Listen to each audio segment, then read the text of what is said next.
다른 사람에게 어떤 말을 건네거나 행동을 할 땐 대부분 그에 대한 반응이 있기를 기대하면서 건넵니다. 아무런 반응도 없이 그저 듣고 있기만 하고 바라보기만 하기를 원하면서 그렇게 말을 걸거나 행동을 하는 경우는 거의 없겠지요. 하나님께서 우리에게도 반응을 기대하시면서 주신 것이 있는데 그것은 바로 복음입니다.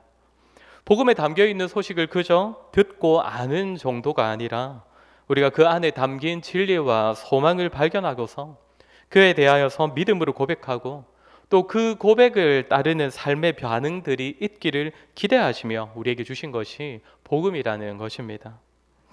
저희가 계속해서 살피고 있는 이 사도행전 26장에서 바울은 자신을 고발하는 여러 유대인들과 또 로마 총독 베스도, 로마의 여러 높은 사람들, 그리고 아그리빠 왕 앞에서 자신이 만난 예수 그리스도에 대하여 전하고 있습니다. 자신이 이전에 어떻게 살아왔는지, 또 어떤 과정을 통하여서 예수님을 만났는지, 그리고 이후에는 어떤 삶을 살고 있는지를 말하면서 바울은 결국 복음을 전하고 있는데, 그렇기 때문에 우리는 여기서 각 사람들이 복음에 대하여 어떤 반응들을 보이고 있는지를 살필 수가 있습니다.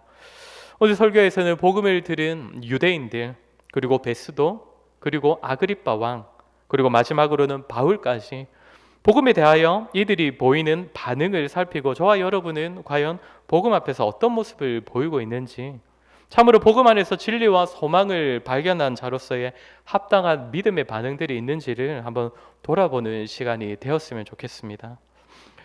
먼저는 유대인들의 모습을 보겠습니다. 이전에도 한번 말씀을 드렸다시피 바울이 전한 복음은 사실 유대인들이 진리로 여기고 소망으로 여기는 내용들과 다른 내용들이 아니었습니다.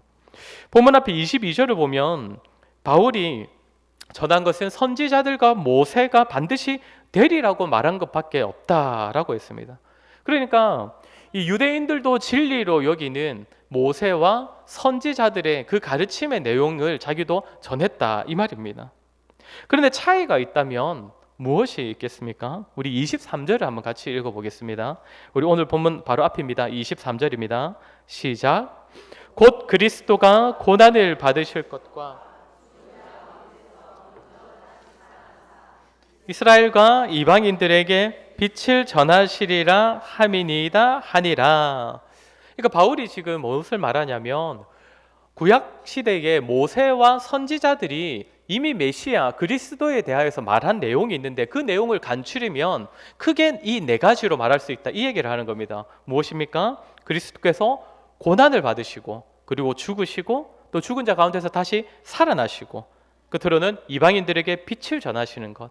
이 네 가지가 모세와 선지자들이 구약 시대에서부터 이미 계시한 이미 예언한 오실 메시아에 대한 내용이라는 것입니다. 그런데 문제는 유대인들이 이 모세와 선지자들의 가르침을 진리로 여기고 자신들도 그것을 소망으로 여긴다고 말하면서도 이 네 가지 사실을 다 받아들이지는 않았습니다. 이들은 네 가지 중에서 딱 하나만 인정했습니다. 무엇입니까? 그리스도의 부활.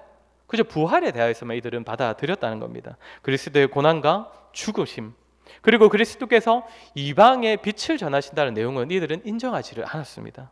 왜 그렇습니까? 자그마치 우리가 그렇게 기다렸던 하나님의 아들이신 메시아가 이 땅에 오셨는데 그분이 고난을 당하신다, 그분이 죽음을 당하신다, 그것은 유대인들은 도저히 받아들일 수 없는 사실이었기 때문입니다. 그리고 또 하나, 메시아께서 이 땅에 오셔서 메시아께서 우리와 이방인들을 동일하게 취급하셔서 이방인들에게도 동일한 진리의 말씀을 전하신다, 이 역시도 인정할 수가 없었기 때문입니다. 그렇기 때문에 유대인들은 그저 그리스도께서 오셔서 이루실 부활, 그것도 이스라엘이라는 나라를 다시금 부여하고 강한 나라로 세우실 그 부활만을 기대하는 것입니다. 그러니 바울이 전하는 복음, 바울이 전하는 그리스도, 궁극적으로는 오래전 그 모세와 선지자들부터 전해왔었던 그 메시아에 대한 그 복된 소식을 유대인들은 받지도 못하고 사실상 누리지도 못하고 있는 것입니다. 사랑하는 성도 여러분, 유대인들은 왜 복음 앞에서 제대로 된 믿음의 반응을 하지 못하고 있습니까? 복음에 계시된 예수 그리스도를 온전히 받아들이지 못하기 때문입니다. 주님께서 이루신 일들, 부활의 영광만이 아니라 고난 당하셔서 십자가에서 죽으신 것 역시도 그리스도의 영광이라는 그 사실을 도무지 인정하지를 못하기 때문입니다. 결국 유대인들은 복음 가운데 드러난 예수 그리스도 자체로 만족을 하지 못하는 것입니다. 복음의 내용만으로는 자신들의 기대와 그 바람들이 충족되지를 못하는 것입니다. 그리스도가 받으신 고난과 죽음은 없어야 되고, 그리스도의 부활도 그저 몸이 죽었다가 살아나는 정도가 아니라 유대인들과 이스라엘을 다시금 세상 가운데 영광스럽게 높여주는 그 부활, 그것을 부활이라 여기기 때문에 바울을 통해 전해진 복음은 자신들에게는 복음이 아닌 것입니다. 바울이 말하는 복음 외에도 자신들을 위하여, 이스라엘을 위하여, 유대인들을 위하여 더 많은 일을 행하시고 더 많은 복을 누리게 해 주셔야 한다. 그 헛된 소망 때문에 모세와 선지자가 전했던 그리스도, 그리고 바울이 목숨 걸어 전하고 있는 그리스도를, 그 복음을 유대인들은 복음으로 여기지를 못하고 있다는 것입니다. 사랑하는 성도 여러분, 저와 여러분은 어떠합니까? 복음이 복음으로 여겨지고 있습니까? 예수 그리스도께서 이루신 일들, 우리를 대신하여 고난 당하시고 죽으시고 부활의 첫 열매가 되셨다는 이 사실 안에서 우리의 삶의 기대와 소망이 다 충족되고 만족을 얻고 있으십니까? 혹시 우리 역시도 유대인들처럼 또 다른 복음을 기대하고 있지는 않습니까? 말씀에 계시된 복음 외에도, 예수 그리스도께서 하신 일들 외에도 또 다른 복된 무언가가 주어져야 복음을 만족할 수 있는 것처럼, 예수 그리스도 자체가 아니라 그리스도를 믿을 때에 부수적으로 누릴 수 있는 그 어떤 유익들을 더욱더 주목하면서 더욱 목말라 있는 저와 여러분은 아니냐는 것입니다. 우리 주님 이 땅에 오셔서 이루신 모든 일이 사실상 이미 다 완성되어서 저와 여러분의 영육간에 필요한 모든 것을 이루셨고, 더 이상의 것이 필요 없다 할 정도로 우리의 삶을 이미 풍요롭게 하셨는데, 사랑하는 성도 여러분, 우리는 이 주님, 우리를 위해 죽으시고 다시 사신 주님만으로 참 기쁨과 만족을 누리고 있습니까?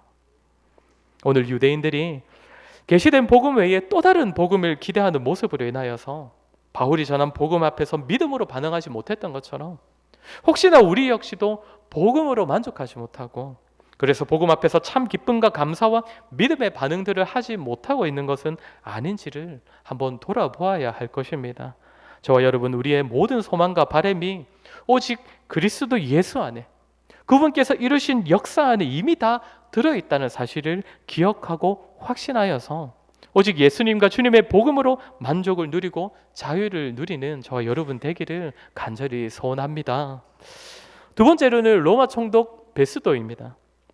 오늘 보면 24절을 보시면 베스도는 바울이 전하는 복음을 듣고서 어떻게 반응합니까? 바울아, 네가 미쳤도다. 네 많은 학문이 너를 미치게 한다 하니. 베스도는 로마의 총독입니다. 총독이기 때문에 굉장한 학식을 갖춘 사람입니다. 헬라 학문에 뛰어나고 지식이 굉장히 많은 사람이었습니다. 게다가 앞서 보았듯이 베스도는 또 재판하는 사람으로서, 또 다스리는 사람으로서도 굉장히 뛰어난 사람이었습니다. 공명정대하게 재판할 줄 아는 사람입니다. 그러나 이 사람이 복음 앞에서는 어떻게 반응하고 있습니까? 그 복음을 전혀 깨닫지 못하고 그 복된 소식을 한 미친 사람이 하는 소리로 그렇게 받아들이고 있습니다. 바울이 고린도전서에서 말하는 것처럼 십자가에서 못 박히신 그리스도는 헬라인들에게는 미련한 것이기 때문입니다. 헬라인들이 가지고 있는 상식, 그 철학 안에서는 예수 그리스도의 고난과 죽음과 부활은 전혀 상식적이지 못하고 이성적으로 이해할 수 없는 사실이기 때문에 베스도 역시도 바울이 전하는 그 복음에 대하여서 그저 미친 소리로밖에는 받아들이지 못하고 있다는 것입니다. 여기서 우리가 알 수 있는 사실이 무엇입니까? 복음은 사람의 이성과 지성을 훨씬 뛰어넘는다는 것입니다. 제 아무리 뛰어난 학식을 가졌고 이성적으로도 굉장히 공명정대하고 또 비교적 깨끗한 양심을 가지고 살아가는 사람이라고 하더라도 그것이 복음을 받아들이는 조건이 될 수 없다는 것입니다. 복음은 우리의 이성과 지성을 뛰어넘습니다. 물론 우리가 복음을 받아들이고 예수 그리스도를 믿음으로 고백할 때에 때로는 이성과 지성의 도움을 얻기도 합니다. 그리스도에 대하여서 우리가 잘 알아야 하고 그리스도께서 이루신 일들을 때로는 이해할 필요도 있습니다. 그러나 복음을 받아들이고 그 복음을 믿음으로 고백하는 것은 오직 하나님의 역사, 하나님께서 일하시는 영역이라는 사실을 우리는 늘 인정해야 합니다. 우리가 이 사실을 기억하고 확신한다면 결국 우리의 모습에서는, 우리에게서는 두 가지 모습이 나타날 것입니다. 먼저는 복음을 받아들이고 있는 우리 자신을 바라보면서 그것을 우리의 공로로 여기지 아니할 것입니다. 오직 하나님의 은혜임을 기억하고 감사해야 하고, 그렇기 때문에 하나님 앞에서 또 사람 앞에서 한없이 겸손한 모습을 가지게 될 것입니다. 즉 복음이 우리를 겸손하게 만든다는 것입니다. 그리고 또 하나, 이것은 2주 전에 설교했던 부분인데, 복음이 오직 하나님께서 일하시는 영역이라는 사실이 우리로 하여금 기도의 자리를 찾게 만들 것입니다. 오직 하나님의 영역이라는 사실이 우리로 하여금 나태하게 만들거나 열심을 내지 않게 만드는 것이 아니라 하나님의 긍휼과 자비가 나타나기를 바라는 마음으로 하나님께 무릎 꿇게 되는 것이 복음 앞에서 믿음으로 반응하는 자가 보이는 또 하나의 모습이라는 것입니다. 사랑하는 성도 여러분, 저와 여러분의 모습이 어떠합니까? 복음이, 우리에게 주어진 복음이 우리를 겸손하게 만들고 있습니까? 오직 은혜로 받아들이게 된 이 복음이 우리로 하여금 하나님께 지속적으로 감사하게 만들고 지속적으로 무릎 꿇고 기도하는 자리로 우리의 삶을 이끌어가고 있습니까? 혹시 우리는 여전히 우리에게 복음을 받을 만한 자격이 있다고 여기고 있지는 않습니까? 기도가 아니라 우리의 삶의 노력과 우리의 실력이 복음이 전해지는 것을 좌우한다고 여기는 그러한 교만이 우리에게 자리 잡고 있지 않습니까? 복음으로 인하여 겸손해지고 또 무릎 꿇고 기도하는 그러한 저와 여러분 되기를 주의 이름으로 간절히 소원합니다. 다음으로는 아그리빠입니다. 사실 26장에 나오고 있는 이 바울의 이 전체 설교는 모여있는 모든 사람에게 들려지는 설교이지만 사실 아그리빠를 주목하고 있습니다. 7절을 보시면 7절을 보실 필요까지는 없는데 앞에 7절에서도 설교 중간에 아그리빠 왕이여 라고 말하고 있고 13절에서도 왕이여 종호가 되었을 때 라고 말하고 또 19절에서도 아그리빠 왕이여, 그러니까 계속적으로 아그리빠 왕을 주목하고 있다는 겁니다. 오늘 본문에서도 바울은 베스도가 자신을 향하여서 네가 미쳤다 이렇게 할 때에 베스도에게 반박하기보다는 26절을 보면 왕께서는 이 일을 아시기로, 그러니까 왕 앞에서 또 설명을 하기 시작합니다. 그러니까 아그리빠를 철저히 주목하고 있다는 것이죠. 그러니까 지금 바울은 모여있는 유대인들과 베스도와 로마의 모든 높은 사람들에게도 복음을 전하고 있지만 주로 주목하는 사람은 이 아그리빠 왕이라는 것입니다. 그런데 아그리빠에 대하여서 바울이 어떻게 말을 합니까? 26절을 우리 한번 같이 읽어보겠습니다. 오늘 본문 26절입니다. 시작. 왕께서는 이 일을 아시기로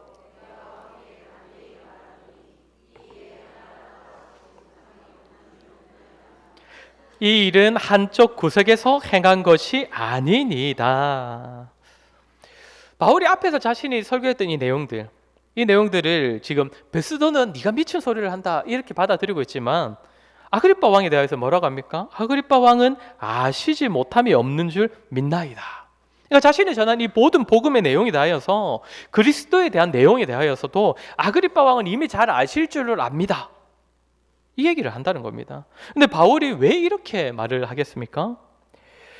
지난번에 말씀드린 것처럼 이 아그리빠는 헤롯 대왕의 자손입니다. 그러니까 예수님이 태어나던 그 시대 때부터 다스리고 있던 그 유대인들의 분봉왕들의 그 가문에 이어지는 그 자손이라는 겁니다. 헤롯 대왕은 유대인 출신이 아닙니다. 에돔 출신입니다. 그래서 이 유대인들을 다스리기 시작할 때에 유대인들의 마음을 얻기 위해서 굉장히 많이 노력을 쏟았습니다. 유대인들의 성전도 다시 세워주었고요. 그리고 유대인들의 성전 안에 이방인들이 들어오는 거 유대인들이 굉장히 싫어했는데 이것을 또 막아준 사람이 또 헤롯 대왕입니다. 그래서 로마 사람들까지도 유대인들의 성전에 함부로 들어가서는 안 된다, 이 법을 세워준 사람도 바로 이 헤롯 대왕이었습니다. 그러니까 로마인들 유대인들에게 마음을 얻기 위해서 친유대 정책을 펼쳤다는 것인데, 그리고 무엇보다 유대인들의 신앙에 대하여서도, 이 성경에 대하여서도 굉장히 잘 알았습니다. 유대인들의 마음을 얻으려면 그들이 믿고 또 그들이 진리로 여기는 신앙에 대하여서도 잘 알아야 하지 않겠습니까? 그렇게 헤롯 대왕, 그리고 헤롯 안디바, 헤롯 아그리파 1세, 그리고 지금 본문에 있는 헤롯 아그리파 2세까지 계속적으로 유대인들의 마음을 얻고자 유대인들의 신앙과 진리에 대하여 잘 알고 있었기 때문에 오늘 바울은 자신이 전하는 이 복음에 대하여서도 아그리파 왕도 사실 이미 잘 알고 있는 그런 내용입니다. 이렇게 말을 한다는 것입니다. 그러면서 바울이 한마디 하는 것은 무엇입니까? 27절을 보면 아그리파 왕이여 선지자를 믿으시나이까? 믿으시는 줄 아나이다. 아그리파 왕은 바울이 이 질문을 하는 의도를 정확히 알았을 것입니다. 선지자를 믿는다는 말은 지금 문맥적으로 보면 어떤 의미겠습니까? 바울이 앞에서 말했지 않습니까? 선지자들은 무엇을 전했다 했습니까? 메시아, 그리스도를 전했다 했지 않습니까? 그리스도의 고난과 죽으심과 다시 사심과 또 이방의 빛이 되심을 전했다라고 했는데 바울은 지금 그분이 오실 그리스도다라고 전하고 있는 거지 않습니까? 그러니까 바울은 유대인들은 몰라도 오히려 유대인들보다 선지자들의 가르침을 좀 더 객관적으로 바라볼 수 있는 아그리파 왕 당신이라면 당신은 이 선지자들의 가르침을 아시지요? 믿으시지요? 이 말을 하는 것입니다. 헤롯 가문은 외적으로는 유대교를 받아들였다라고 했습니다. 그러나 사실은 유대교를 받아들였다기보다는 유대인들의 마음을 얻기 위해 그런 행동을 했던 것이기 때문에 유대인들은 어쨌든 이 헤롯 아그리파는 유대인들보다 훨씬 객관적인 입장으로 모세나 선지자들의 가르침을 받아들일 수 있었고, 그렇게 바울은 당신의 선조들로부터 계속적으로 알고 있었던 이 구약 성경은 결국 그리스도를 의미하는 것이니 아그리파 왕 당신도 받아들이시기를 바랍니다. 믿으시는 줄 아나이다. 그런데 사실 바울의 이 질문은 아그리파의 입장에서는 굉장히 곤란한 질문 아니었겠습니까? 지금 바울이 믿으시는 줄 아나이다 라고 할 때 믿는다라고 하면 어떤 말이 됩니까? 그리스도를 인정하는 것이 되지요. 그런데 그는 믿지 않는다, 난 선지자들의 말을 믿지 않는다라고 말을 하면 어떻게 되겠습니까? 지금 함께 바라보고 있는 유대인들에게 이제 찍히게 되는 것이죠. 선지자들의 말을 안 믿는다고? 이렇게 되는 것입니다. 이는 굉장히 곤란한 질문을 한 것인데 사실 바울은 이 곤란한 질문을 통해 복음을 제시한 것이지요. 복음을 받아들이라고 권면하는 것입니다. 선지자를 통해 계시된 그리스도를 믿으시길 바랍니다. 그러나 결국 아그리파는 뭐라고 대답을 합니까? 28절을 보면 네가 적은 말로 나를 권하여 그리스도인이 되게 하려 하는도다. 바울의 질문 자체에 대답하기를 거부해 버립니다. 네가 나를 그리스도인이 되게 하려고 하느냐? 믿고 안 믿고를 대답하지 않고 이 선택의 기로에서 바울이 제시하는 복음이 아니라 유대인들을 겨냥한, 유대인들을 의식한 대답을 해버리는 것이죠. 유대인들의 마음을 얻는 것을 포기하지 못하여서, 그들과의 관계를 포기하지 못하여서 나는 그리스도인이 되지 않겠다. 네가 나를 그리스도인이 되게 하려느냐? 라는 대답을 하고 있다는 것입니다. 우리가 아그리파를 통하여서 알 수 있는 사실은 무엇입니까?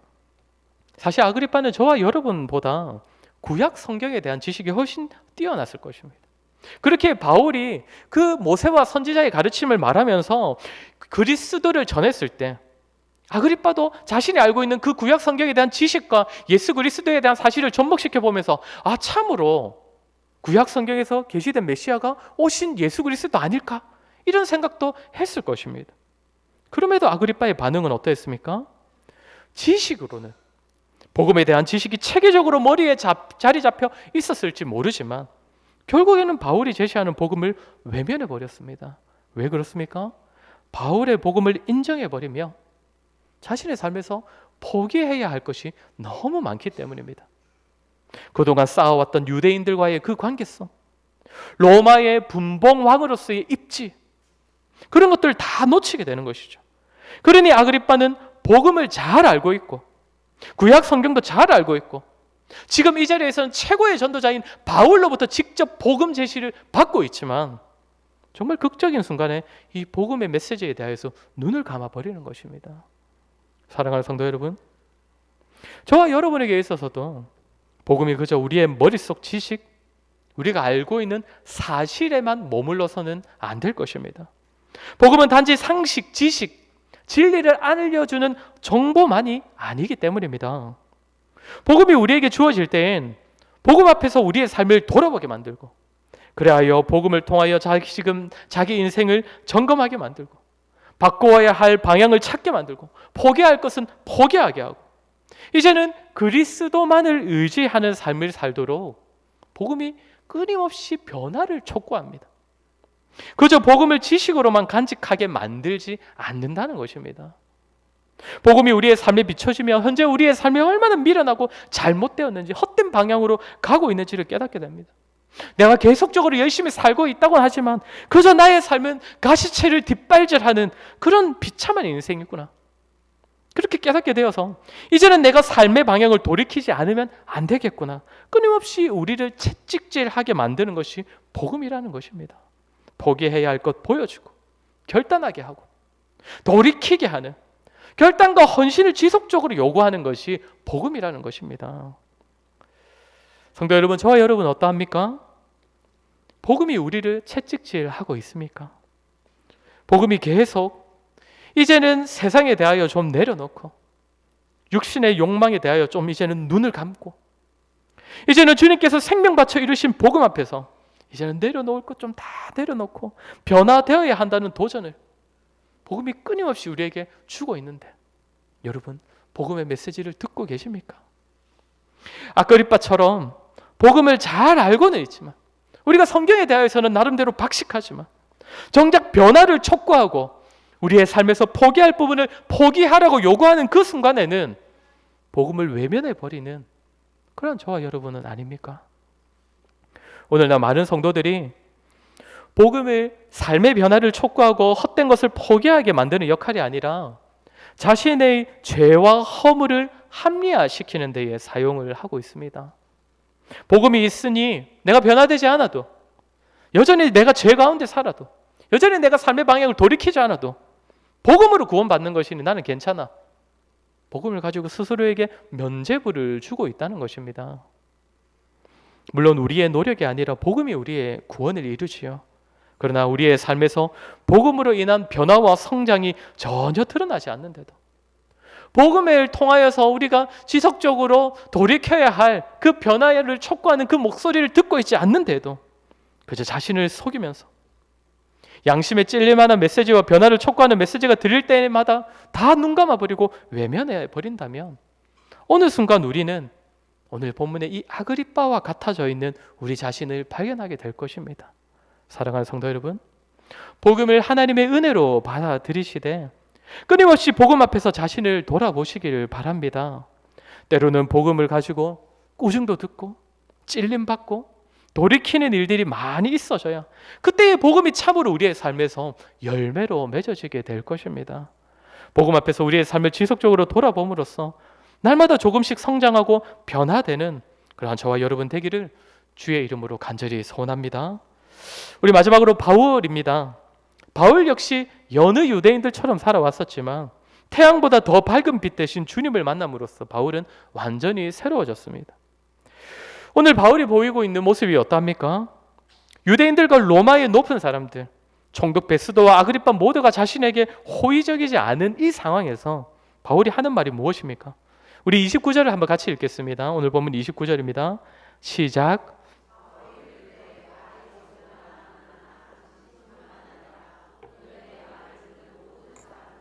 다 이렇게 결박된 것 외에는 나와 같이 되기를 하나님께 원하나이다 하니라. 아멘. 당신들이 나와 같아지기를 원합니다. 이 자리에 높은 자리에 앉아있는 당신들이 죄인으로서 여러분 앞에서 변론하듯이 복음을 전하고 있는 나와 같이 되기를 원합니다 라고 말하고 있다는 겁니다. 지금 바울을 바라보는 사람들의 시선이 어떠합니까?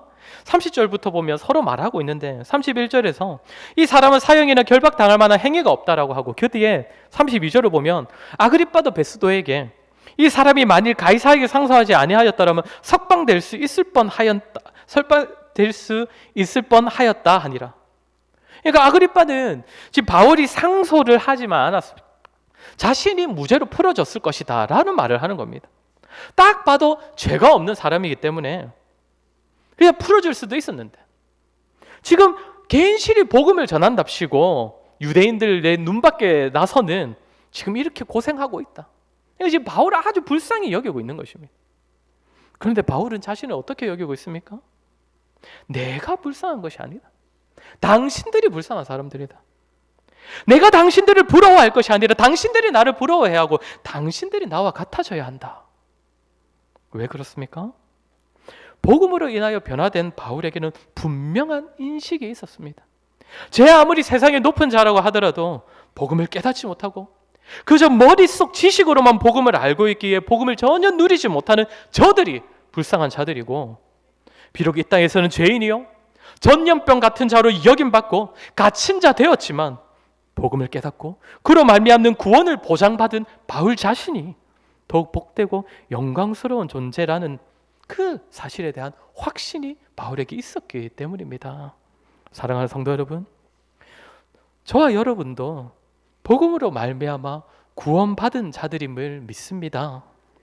그렇다면 저와 여러분에게도 있어야 할 믿음의 반응이 무엇이겠습니까?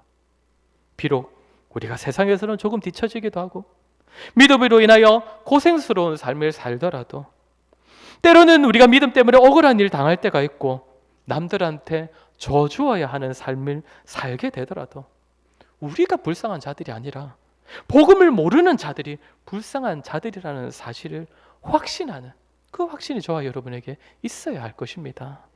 더 나아가 그렇게 우리가 이 세상의 것을 더 누리고 더 가지기 위하여서 우리가 이 세상 사람들을 닮아가는 것이 아니라 저들이 우리와 같이 되어야 함을 확신하여서 저들을 불쌍히 여기고 복음으로 저들에게 다가가는 모습, 당신들이 우리와 같이 되어야 합니다. 이런 마음을 품는 것. 저와 여러분에게 복음 앞에서 정말 이런 확신, 이러한 믿음의 반응이 있기를 간절히 소원합니다. 말씀을 마무리하겠습니다. 사랑하는 성도 여러분, 복음이 저와 여러분에게 어떤 의미를 가집니까? 유대인들처럼 복음이 아닌 다른 것들을 더욱 바라고 기대하는 마음 때문에 복음이 상대적으로 가볍고 하찮은 것이 되어 있지는 않습니까? 베스도의 경우에서 본 것처럼 복음은 오직 하나님께 달려있는 영역이라는 사실을 기억하여서 복음이 우리를 겸손하게 만들고 복음이 우리를 지속적으로 기도하는 자리로 이끌어가고 있습니까?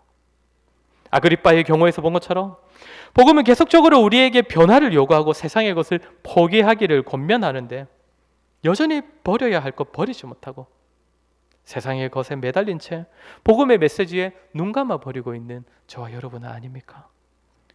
사랑하는 성도 여러분, 저와 여러분 오늘 바울처럼 복음이 우리 인생에서 궁극적이고 또 최고의 복이라는 사실을 확신하여서 세상을 부러워하지 않고 닮고 싶어 하지 않고 복음을 가진 우리가 복음이 없는 세상을 불쌍히 여기고 그들을 품고 복음으로 저들을 섬기는 그러한 복음 사명자의 삶을 살아가는 저와 여러분 되시기를 주의 이름으로 간절히 소원합니다. 우리 이 시간 들은 말씀을 두고 한번 같이 기도했으면 좋겠습니다. 사랑하는 성도 여러분, 우리에게 복음은 어떤 의미입니까? 복음이 우리의 삶을 변화시키고 돌이키게 하고 우리를 자라게 하는 원동력이 되고 있습니까? 아니면 복음이 아닌 다른 것에 마음을 빼앗겨 복음 앞에서 믿음으로 반응하지 못하는 우리의 모습은 아닙니까? 복음은 끊임없이 우리에게 변화를 요구하고 세상에서 돌이키라고 도전하고 있는데 우리는 포기해야 할 것이 아까워서 믿음대로 사는 삶이 너무 고생스러울까 봐 복음이 우리에게 던지는 메시지에 귀를 닫아버리고 눈을 감아버리는 그런 우리의 모습은 아닙니까? 우리 이 시간 들은 말씀을 기억하며 한번 같이 기도했으면 좋겠습니다. 기도할 때에 하나님, 우리에게 허락하신 복음에 대하여 믿음으로 반응하며 살아갈 수 있도록 도와주시옵소서. 예수 그리스도의 고난과 죽으심과 부활을 통해 이루신 우리의 구원과 천국 소망을 세상에서 가장 값진 것으로 여기며 살아갈 수 있도록 믿음 더하여 주시옵소서. 그래서 세상에서 만족을 찾지 않고 복음 안에서 만족을 누리고 복음이 우리의 삶을 도전하고 변화를 요구할 때에 기꺼이 믿음으로 세상의 것을 포기하고 돌이킬 수 있는 우리가 되게 하여 주시옵소서. 우리 이 시간 들은 말씀을 기억하며 같이 한번 기도하도록 하겠습니다. 기도하겠습니다.